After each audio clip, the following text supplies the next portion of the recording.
Shalom les Koulam, c'est un plaisir de se revoir, Bezrat Hashem, après les fêtes. Ken et Baruch Hashem, on a passé des bonnes fêtes, dans la mesure du possible, bien entendu. En tout cas, on était dans les Sukkot cette année, et on a accompli toutes les mitzvot qu'il fallait, de Rosh Hashanah jusqu'à Simchat Torah. Il semble que ces fêtes qu'on a passées nous accompagnent pendant toute l'année, et qu'on voit que des bonnes choses cette année. Bezrat Hashem, que l'année 5581 soit une année de Yeshuot, Venechamot, Bezrat Hashem, de Géoula Shlema. Amen. Nous revenons à nos études, Bezrat Hashem, ensemble. Et là, dans le programme de Une idée, une halakha, le sujet qui va nous préoccuper aujourd'hui, Bezrat Hashem et Dvarach, c'est est-ce qu'il faut craindre le mauvais œil? On sait que ça tient une place importante dans notre vie, ce lien de mauvais œil, que beaucoup, pendant les générations, ont craint de montrer leur richesse, leur réussite, leurs enfants, etc. Est-ce que c'est justifiable? Est-ce qu'il faut autant avoir peur du mauvais œil des autres? Ou bien il y a une exagération qu'il faut un petit peu diminuer? On va essayer de s'approfondir sur ce sujet. Tout d'abord, il faut savoir que tous les matins dans la tfila de Avoud HaShachar, lorsqu'on se lève le matin, une des tfilotes qu'on dit tous les matins, Vetzatzileni mi'ain hara. Sauve-moi Hachem du mauvais œil. Peut-être on peut rajouter du mauvais œil des autres sur moi et du mauvais œil de moi sur les autres. Bien entendu, une personne doit, si elle veut elle prie que le mauvais œil, l'Ain Hara, ne le touche pas, elle aussi, il faut qu'elle ne touche pas les autres du mauvais œil. Après, on va expliquer c'est quoi le mauvais œil, etc. Mais en tout cas, on voit que, effectivement, si c'est dans une prière tous les matins, c'est qu'il y a le Ain Hara, et on demande à Dieu de nous sauver du Ain Hara, donc que le Ain Hara peut toucher, selon cette fila, cette prière. Ensuite, on va dans la Torah à plusieurs reprises que la Torah a fait cas du Ain Hara. Par exemple, on nous parle de Sarah et Agar. Sarah qui a vu le mauvais comportement de Agar, la concubine de Abraham Avinu. Elle a mis le Ain Hara sur l'Agar et ça a entraîné une fausse couche de Agar. On a vu aussi Yaakov, le père des tribus, lorsqu'il a dit à ses enfants, allez en Égypte, cherchez du manger, mais il leur a dit, ne rentrez pas de la même porte. Chacun rentrera d'une porte différente. Et les Chachamim nous disent pourquoi? À cause du Ain Hara. Ils étaient beaux, ils étaient forts, ils étaient importants, ils étaient avec un élan très particulier. Et donc, Jacob a eu peur du Ain Hara. Donc on voit qu'il y a une Ain Hara. On sait aussi que dans la paracha de Balak, il y a un homme, un rachat, qui s'appelait Bil'am. Certainement vous entendez parler de lui. Bil'am, lui aussi, il a essayé de mettre le mauvais œil sur le peuple d'Israël. Les Chachamim, dans la Mishnah, les Pirkei Avot, ils disent on est des élèves de Avraham Avinu qui ont Ain Tova, un bon œil sur le bien des autres, mais ne soient pas des élèves de Bil'am Arasha qui avait le mauvais œil sur la réussite et sur le bien des autres. Donc, de tous ces exemples dans la Torah, il y en a beaucoup d'autres. L'Ain Hara existe. Pas seulement il existe, mais il agit sur l'autre aussi. Comme on a vu, Agar a fait une fausse couche, et le Ain Hara, quelque part de Bilam, a touché, etc. Quand il a dit Matovo Alecha Yaakov, regardez dans les textes. Mais aussi, dans la Mishnah de Pirkei Avot, au chapitre 2, là-bas c'est ramené au nom de Rabbi Yoshua. Rabbi Yoshua il dit Yetzer Hara, donc le mauvais penchant, Ain Hara, le mauvais œil, Vesinat Aberiot, et la haine des êtres humains, la haine qu'on a envers l'autrui, sorte la personne de ce monde-là. Aïn Hara, sort la personne de ce monde, comme ça nous dit la Mishnah. Maintenant on explique là-bas c'est quoi Aïn Hara, c'est quoi le mauvais œil. Eh bien c'est quelqu'un qui envie les autres et qui a des sentiments de jalousie, de haine, de concurrence, etc. sur le prochain, sur la prochaine, sur le prochain, etc. Sur les enfants du prochain, de la prochaine, etc. Et ça crée une influence, cette manière de regarder l'autre avec des sentiments de concurrence, de jalousie, de méchanceté, etc. et de haine, agit sur l'autre. C'est ça, en fin de compte, le Aïn Hara. Okay? Là, la Gemara, elle aussi, la Gemara, elle dit, et là, c'est vraiment dans la Gemara, dans le Talmud, c'est plus direct et plus extrême, que c'est marqué Ve'issir Hashem imecha kol chole. Qu'un Dieu, il enlèvera de toi toutes les maladies. Amarav zo Aïn Hara. Nous dit Rav, c'est le mauvais œil. C'est-à-dire que le mauvais œil est appelé, il est la conséquence de la plupart des maladies. Okay? Comme ça dit, et le Talmud de continuer, 4 sur 100 personnes qui meurent, 99 meurent du Aïn Hara. Bon, on va développer. Okay? Le langage du Maharal, il est très direct. Le Maharal, il dit il faut faire très attention du Aïn Hara, chez Isorefet Kmo Esh, car elle brûle comme le feu il brûle. Quand elle a un petit, il peut toucher la personne, etc. Ça c'est le Maharal. Dans la Halacha aussi, et ça va être donné dans notre sujet tout à l'heure, dans la Halacha on voit que la Halacha a fait cas du Aïn Hara. Quand le Shulchan Aruch, Rabbi Yosef Karo, alav shalom, a fait cas du Aïn Hara. Et par exemple, on n'a pas le droit à la Torah de faire monter 2 frères un après l'autre.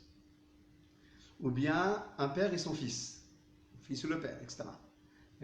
Et pourquoi? À cause du Aïn Hara. Que les gens disent, ils montent un après l'autre, ils sont tellement importants qu'ils prennent les montées de tout le monde, etc. Pour pas attirer le mauvais œil, alors on ne fait jamais monter 2 proches. Enfin, on va voir qu'est-ce qu'on appelle proche qu'on ne peut pas faire monter un après l'autre, mais en tous les cas, le père, le fils et les 2 frères, on n'a pas le droit de les monter à cause du Aïn Hara. Une autre halakha qui est rapportée dans Baba Metzia, qu'une personne n'a pas le droit de se tenir debout devant le champ de son prochain lorsqu'elle est dans lorsqu'elle est dans sa floraison, dans sa réussite. Et je me mets à côté, shalom à Philippe, et je me mets à côté, et je regarde la réussite de l'autre. Comment il réussit. Non. Alors donc, on me dit que le son est trop faible, mais j'ai pas tellement de solution sur ça.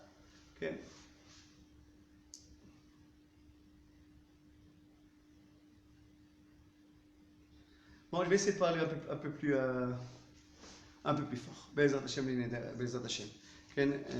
En ce qui concerne le son, ça dépend des appareils. Beaucoup m'ont dit qu'ils écoutent bien, d'autres m'ont dit que non. Bon, Be'ezrat Hashem, je fasse que techniquement ça s'améliore. Bon, ok.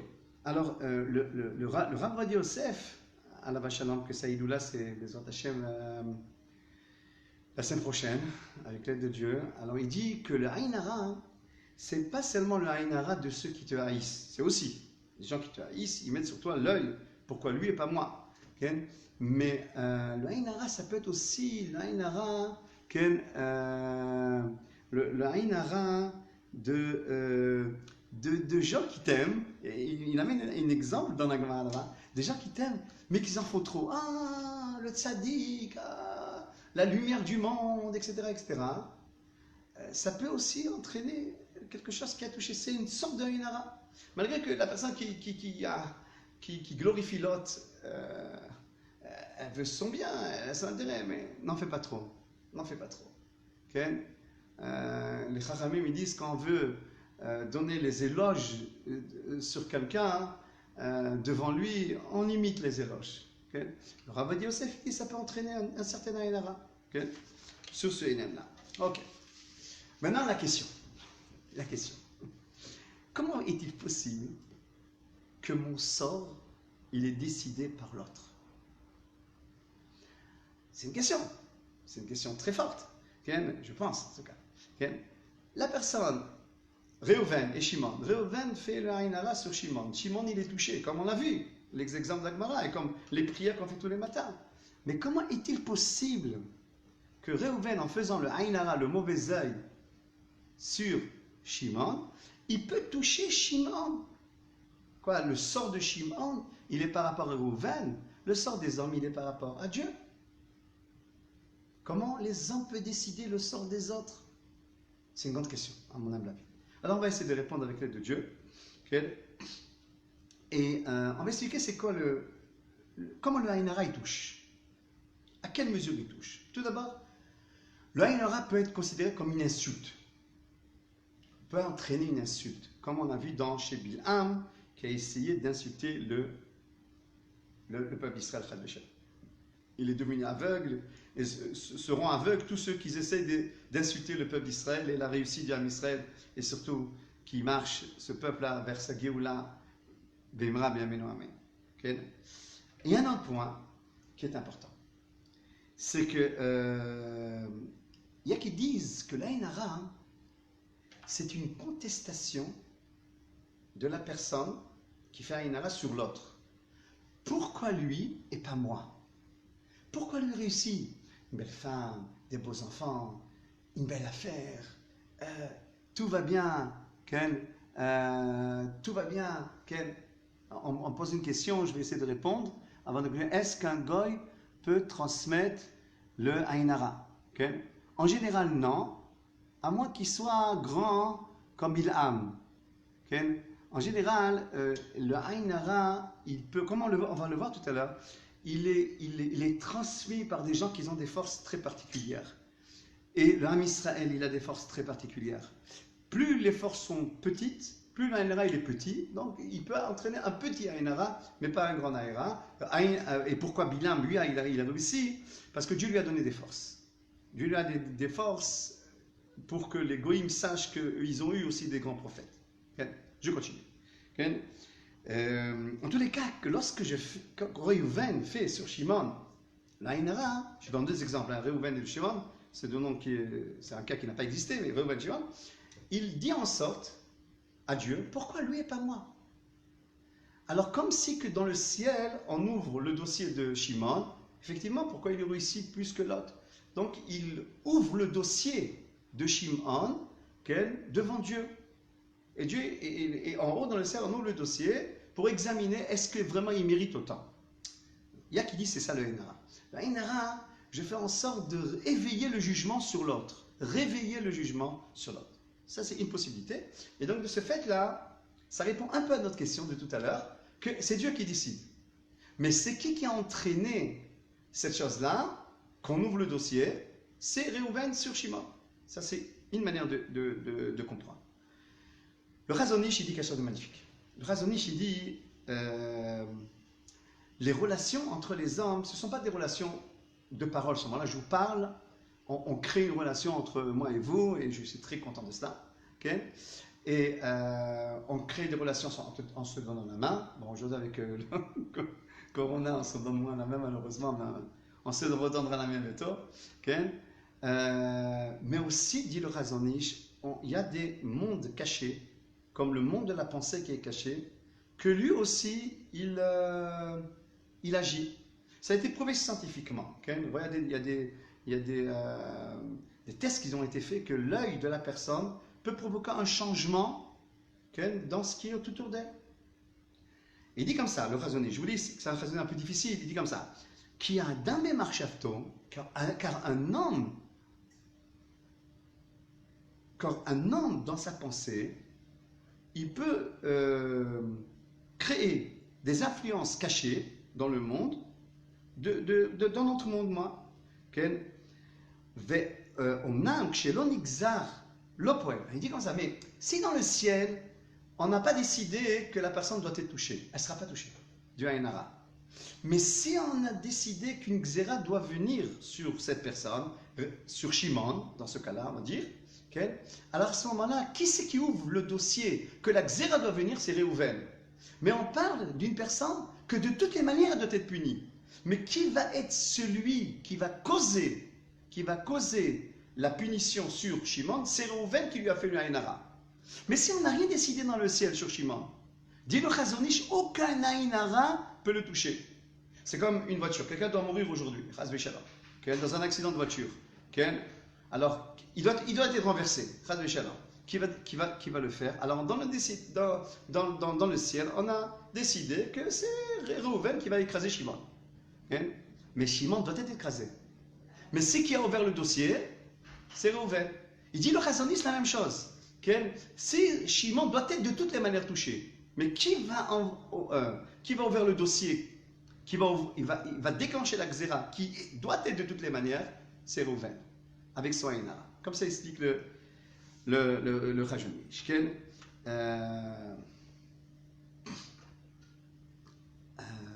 Une des choses, et pour moi, ça a été toujours la chose qui a été le plus compris, d'une des choses qui entraîne le Aïn Hara. Alors, on répète la question, comment était possible qu'une personne X décide le sort d'une personne Y, Réhouven décide le sort de Shimon? Alors, les Chachamim me disent, c'est pas tout à fait vrai que c'est Réhouven qui a déclenché seul le sort de Shimon, bien qui a influencé dans le sort de Shimon.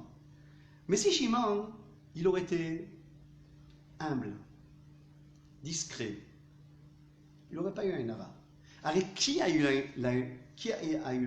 peut avoir le Aïn Hara? Quelqu'un qui est, comme on dit en anglais, Shufuni Enes. Il se montre, il est là, il est présent, c'est moi, les dollars, l'argent.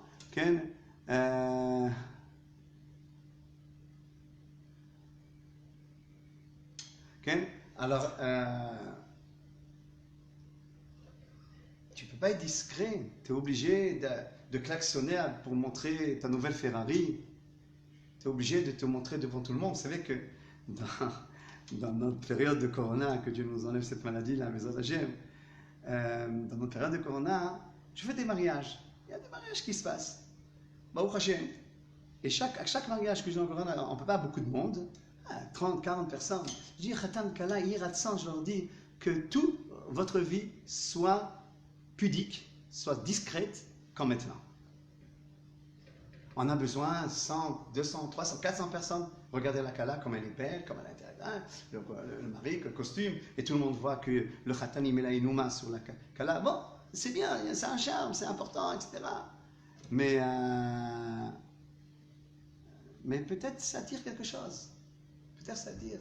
Les Chachamim nous disent, le Khatan et la Kala sont dans un danger. Parce que c'est eux qui sont au centre des événements et à l'attirance des yeux. Alors je leur dis, voilà, dans le Corona, on a gagné quelque chose, au moins quelque chose, la discrétion. Alors, selon cette explication que je viens de donner, je crois que c'est peut-être la plus explication compris intellectuellement, que le Aïn Hara, c'est vrai que c'est quelqu'un qui le voit, qui fait le mauvais œil sur l'autre, mais c'est l'autre qui l'a déclenché. C'est l'autre qui l'a attiré. Et les Chachamim disent d'une manière claire, En bracha shora ela bedavar asamui min ha'ain. Traduction, la bracha peut être rien de quelque chose qui est caché de l'œil. Cache ce que tu fais. Cache. Pas besoin de parler de tout. J'ai réussi, voilà, je l'ai eu, j'ai fait cette affaire. Qu'est-ce que tu as besoin? Ça va te donner une satisfaction maintenant, mais ça va t'attirer le Aïn Hara, la jalousie, la concurrence. Et même si, des fois, tu vas voir les gens qui vont te dire Kol hakavod, Bari, c'est à l'intérieur de sa boue. Et on a dit que le Aïn Hara, il touche d'une manière secrète. On ne sait pas toujours que la personne fait Aïn Hara. Des fois, on capte, etc. Mais des fois, souvent, on ne capte pas. Et toi, tout content, tu dis tu as réussi dans tous les domaines de la vie. Et l'autre, il te dit Baruch Hashem, Kol hakavod, mais non, en fin de compte, dans sa tête, tu as créé de lui une jalousie, une concurrence, etc. et qui provoque le Aïn Hara. Alors donc, on pourrait dire peut-être, la meilleure manière d'éviter le Aïn Hara, c'est la discrétion. C'est la discrétion.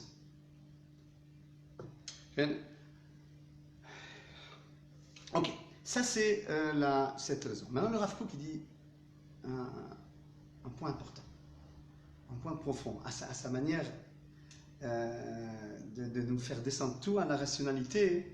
Le Rav Kook il dit comme ça. Je lis, je traduis. Adam chalash shemoded et atzmo, al pi ma shechavero choshev alav, מביא על עצמו את הנזקים. דהיינו, שאדם לא מוצא ערך לעצמו כראוי, ולא יהיו מרכז פעולותיו כי אם במבט חיצוני של העין. הוא מוסיף על ידי אושר האמיתי ומנוחת נפשו בעולמו הפנימי, לא יהיה משובד לאחרים. Enfin, j'ai demandé au Rav, je vais expliquer. Enfin, j'ai demandé, avant d'expliquer, je vais donner une petite introduction. Enfin, j'ai demandé au Rav Aviner, au Rav Aviner, je lui ai dit c'est quoi la Inara? Il m'a dit c'est, comme ça il m'a fait, c'est l'ambiance générale. Mais j'essaie de m'approfondir. Qu'est-ce que ça veut dire ce que le Rav dit, l'ambiance générale? Il dit comme ça. S'approfondit le Rav Kook et il dit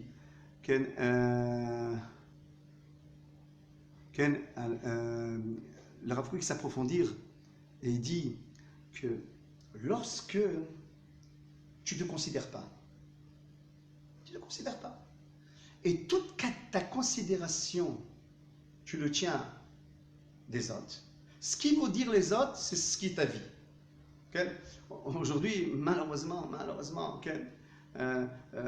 on veut montrer ce qui en est. Alors, il y a les photos, il y a les Facebook, il y a les YouTube, il y a les trucs. Voilà, on est. On veut être considéré par les autres. Et souvent, ça vient par un sentiment que moi, je suis rien envers moi-même. Quelqu'un qui se sent rien, alors il a besoin d'être considéré par les autres et attiré. C'est les autres qui vont fixer qui il est. Et de ce fait, là, il dit le Rav Kook, c'est ça le Inara. C'est-à-dire que quand une personne est influencée par ce que les autres décident sur lui qui doit être, c'est ce qu'il va être. Et des fois, ils ne décident pas toujours bien sur toi. Des fois, leur influence, elle est mauvaise. Des fois, elle est remplie de jalousie, de critiques et de mauvaises choses. Mais une personne qui est entière en soi-même, et qui est très heureux d'être ce qu'il est, de sa part, à sa mère Bechelko, elle est contente de ça. Il dit le Rav Kook, mais nous ramnafsho bonamo pnimi lo yemeshubala. Donc, je ne suis pas influencé par les yeux des autres, par les mots des autres, par les directions des autres. Je me crée moi-même ce que je suis, et le Inara ne me touche pas, parce que je suis protégé, parce que je veux être et ce que je suis. Mais quand je suis dépendant des autres, alors je suis dépendant aussi de l'oreille. Magnifique. Ce que dit le Rav Kook, c'est une idée magnifique, je crois. Okay? Et peut-être ça rejoint à ce que les Chachamim disent, que le tzaddik, que Yosef HaTzadik, qui était très beau, qui est très magnifique, etc., les femmes montaient pour aller le voir, essayer de voir c'est quoi ce visage-là extraordinaire, quelle sagesse, quelle beauté, quelle richesse, quelle réussite, etc. Le Inara ne le touchait pas. Okay? Et même, nous, il y a une phrase qui est rapportée dans le Talmud, que quelqu'un qui craint le Inara, okay, ou bien que le Inara, il pense qu'il a déjà touché, il doit dire Ana Mezara de Yosef Kaitina. Je suis de la génération de Yosef, que le Inara ne me touche pas. Okay? Et de ce fait-là, quand il y a pourquoi le Inara ne touche pas? Il a tout pour qu'on le voie et qu'on l'envie à Yosef HaTzadik. Parce qu'un tzaddik, il est protégé. C'est ce que dit le Rav Kook. Quelqu'un qui est tzaddik en lui-même, quelqu'un qui est fort à l'intérieur de lui, aucune influence extérieure peut venir le toucher. Il est protégé. Okay?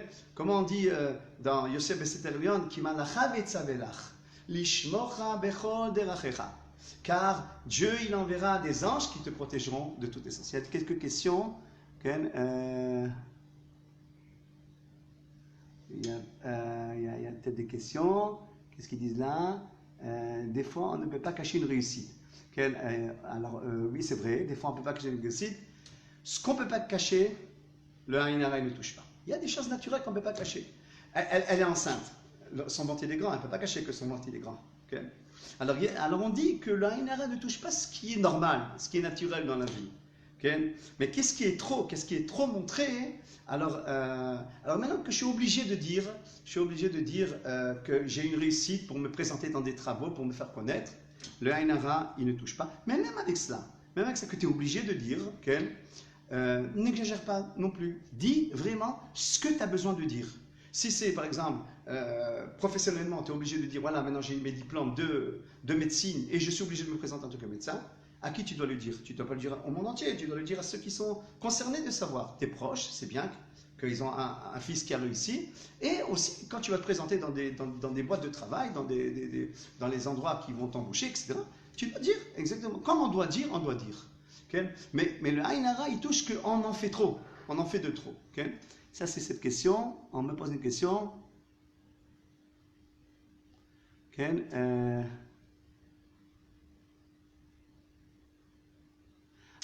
Est-ce qu'il faut mettre carte sur la table avec des personnes qui vous mettent l'œil? Il y a des personnes qui mettent l'œil. Est-ce qu'il faut leur dire Alors, le comme ça.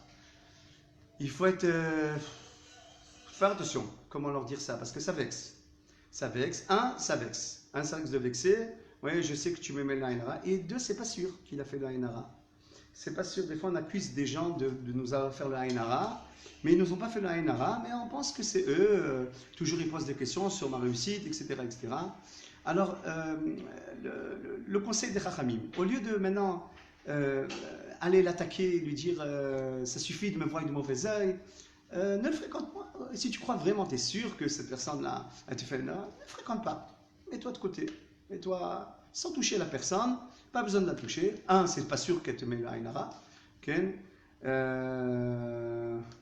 Et donc, de cette manière, pas besoin. Et deux, tu vas commencer à le vexer, tu vas commencer à rentrer dans des choses, dans des disputes. On a vu des belles filles, des belles mères, des enfants et leurs parents, et ça, qui se disputent et qui rendent, oui, tu me mets l'Aïn Hara, etc. Et ça fait des catastrophes plus grandes que l'Aïn Hara. De famille, il y a des cassures immenses. Et donc, ce que je conseille, que quand on craint que quelqu'un nous fait le Aïn Hara, se mettre de côté, ne pas le fréquenter. Et il faut s'éloigner des gens qui sont jaloux, qui sont concurrencés, qui toujours ils parlent de la réussite des autres, avec un pincement dans le cœur, etc. C'est mieux de s'éloigner que de confronter. À mon avis, bon, c'est sûr qu'il faut un peu plus approfondir sur la réponse que je viens de donner maintenant. Okay? En tous les cas, il ne faut pas trop. Si on va conclure ce qu'on a dit pour l'instant, c'est la chose suivante. Okay? C'est la chose suivante. Okay? Il ne faut pas craindre le Aïn Hara, le Aïn Hara de trop. Il ne faut pas exagérer dans la crainte du Aïn Hara. Il existe l'Aïn Hara, puisqu'on le prie. Mais comme on va le dire, le Aïn Hara, ce n'est pas seulement une fonction de l'autre sur moi, c'est aussi mon comportement, il peut attirer le Aïn Hara. Ou bien mon comportement, regardez-moi, je suis plus beau. Ou bien comme le Rav Kook, un comportement faible qui dépend de la vue des autres, de la note des autres, il peut comporter le Hara comme je l'ai expliqué. Donc il faut le craindre, mais non plus pas exagérer, et pas entraîner des guerres. Au lieu d'entraîner des guerres, on se sépare des personnes, on fréquente des personnes qui sont contents de la réussite des autres. On ne les connaît pas toujours, etc. Mais on peut sentir des gens qui sont contents. Et pourquoi pas qu'ils réussissent. Et pourquoi pas. Dieu a décidé. Alors on sait que l'Aïn Hara, il vient contester Dieu. Pourquoi lui et pas moi, c'est contester Dieu. Donc l'Aïn Hara, dans sa source, dans sa racine, il vient d'un manque d'émouna, d'un manque de confiance en Dieu, d'un manque de providence en Dieu. Parce que si tu savais que tout ce qu'il a, c'est bien d'Akadosh Baruch Hu, qu'est-ce que tu envies? Qu'est-ce que tu contestes? Que Dieu lui a donné? Alors, pour éviter le Aïn Hara, il faut être intelligent, il faut être racham, se contenter de ce qu'on a, et être racham, dire que chacun il a la part qui le doit, et les calculs sont très hauts, sont très profonds. Chacun de pourquoi lui il a eu ça et l'autre il a eu ça, mais chacun doit être content de ça, de ce qu'il a eu, et de cette manière, bien entendu, le Aïn Hara ne touchera pas les âmes. Surtout qu'aujourd'hui, il y a deux Géonim, il y a deux Chachamim, le Rav Adi Yosef et le Rav Moshe Feinstein, un d'un Yabia Omer et un d'un Igrot Moshe. Les deux ils disent qu'aujourd'hui le Aïn Hara il a diminué, Nitma'et Aïn Hara, et le Rav Feinstein nous dit que, bien entendu, il faut faire attention au Aïn Hara, mais pas de trop, pas non plus exagérer et faire de cela que toute ma vie elle a été décidée par les autres, et puis l'Ainara des autres, etc. Il faut savoir, après tout ce qu'on a dit, après qu'on a vu qu'il y a une certaine force dans l'Ainara, le seul personne au monde qui décide qui tu dois être, c'est toi. C'est toi. Et la plus grande chose qu'on te dira à l'époque, dans le ciel, la plus grande chose qu'on te dira, est-ce que tu as été toi? On ne va pas te dire, est-ce que tu as été Moshe Rabbeinu, est-ce que tu as été toi? Il y a une question qui est posée là, on va la lire. Peut-on se porter l'œil soi-même par pensée? Je m'explique. Chaque projet que se profile positivement, dès que je commence à matérialiser de manière enthousiaste dans ma tête, il s'annule de lui-même. Une personne doit réfléchir qu'est-ce qu'elle doit faire de sa vie. Mais tout le temps, une pensée doit être accompagnée quand elle réfléchit sur ce qu'elle doit être. C'est que la main soit dans ce projet, la main de Dieu soit dans ce projet. Ça veut dire qu'on doit décider dans quelle école, dans quelle yeshiva, dans quelle université, comment je dois décider les grandes lignes de ma vie. Comme ça, mon maître, notre maître, le Rambam de Chaliah, que son srout nous protège, il me disait, dans la journée, tu dois la calculer en règle générale. Mais dans les détails, il est possible qu'il y ait beaucoup de changements. Alors, en règle générale, il faut décider des choses, il faut programmer des choses dans la vie. Mais toujours tu dis que, dans ton programme, dans ta tête, tu dois te dire, quand je parle à la personne qui m'a demandé cette question, tu dois te dire, dans mon programme, que la volonté d'Akadosh Baruch Hu soit dans mon programme. Et à ce moment-là, va s'accomplir ce qui est marqué dans la Mishnah, fais ta volonté comme la sienne pour qu'il fasse la sienne comme la tienne. Que la volonté de Dieu soit dans ta volonté. Alors donc, ça va, si Dieu il est associé à mon programme. Alors c'est ce que tu dois dire. Tu dois dire, Bezrat Hashem, voilà, tu dois programmer, mais Dieu, Bémet, je ne sais pas, des fois, une personne peut se tromper dans le chemin de la vie. Okay? Alors sois dans mon programme, et de cette manière, il est protégé du Ainara. Le dernier point que je voulais parler dans le Ainara, c'est qu'on sait aujourd'hui, il y a beaucoup de rabbanim,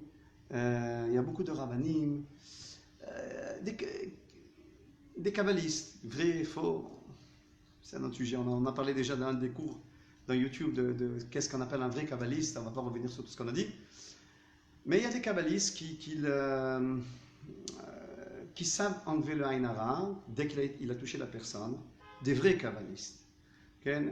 Alors, c'est qui le vrai kabbaliste qui sait enlever le Ainara? Il faut le trouver. Il faut trouver les grands titres, les grands... Baba Saleh, j'aurais été chez lui. Le Rav Kadouri, le Rav Mordechai Eliyahu, c'est des grands tzadikim. Il faut faire très attention. Qui est le vrai Mekoubal, qui n'est pas le vrai Mekoubal. J'insinue personne, bien entendu, qui je suis.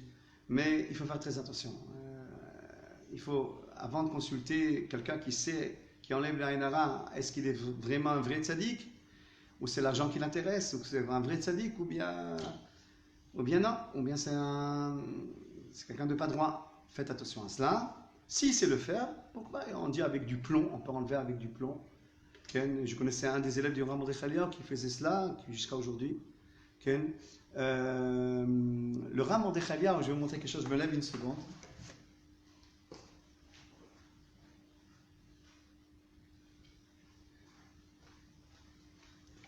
Le Rambam de Chaliah de mémoire bénite, lorsque je lui avais dit que une protection contre la haine, quelques événements dans notre famille, etc. Je lui avais demandé quelques protections, il m'avait écrit cette phrase-là, vous voyez pas, mais il y a une phrase qui est marquée, là, c'est l'écriture de notre maître Rambam de Chaliah. Il a pris un bout de papier, il a écrit, voilà, on a même mis en cadre, et c'est la phrase suivante, et le Rav disait, c'est la meilleure des sgoulottes.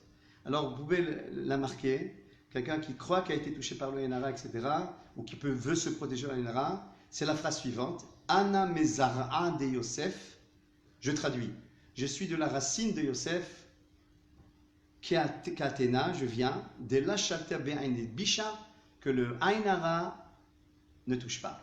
C'est ce qui est marqué, Ve'idgul Arov, Bekerev Haaretz. Voilà.